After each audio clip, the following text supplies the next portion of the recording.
come on. It's a daunting climb to one of the holiest sites in Bhutan. Tiger's Nest Monastery seems to defy gravity. Every Bhutanese is expected to complete the pilgrimage to ensure peace and happiness. When it became a democracy in 2008, Bhutan put happiness at the centre of all political policy, inspiring the UN to pass a resolution urging other nations to follow Bhutan's example. But how do you measure it? For many Bhutanese, happiness is more intuitive than it is quantifiable, but ever since it became part of state policy, it's been described roughly as good governance, the balance between nature and economic growth, and also between pleasure and work.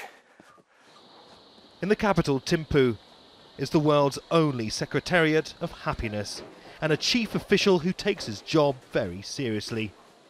The GNH index is formed based on the 9 domains and close to 33 indicators. Things like health, education, living standard, environment, good governance. One is psychological well-being. The other one is community vitality, time use, and cultural diversity. This is one way people find happiness in Bhutan, through traditional pursuits, such as the national sport, archery. But the nation's happiness policy sometimes misses the mark. Youth unemployment is soaring. 24-year-old NAMGYEL TENZIN is restless for new opportunities, but he can't find suitable work. There's a major problem in Bhutan right now as the unemployment, because most of the youngsters, after their completion of graduation, they couldn't find a good job.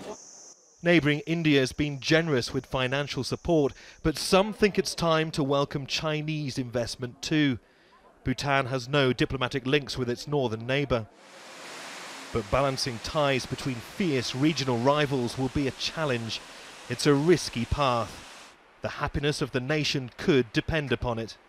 For me, happiness is just just what I need is a peace and a good leadership in our country. For me, happiness actually means spending quality times with friends and families and visiting beautiful places and taking pictures. So there may not be a magical, mystical or even spiritual formula when it comes to finding happiness, but by simply turning its pursuit into policy, Bhutan has done what no other country has.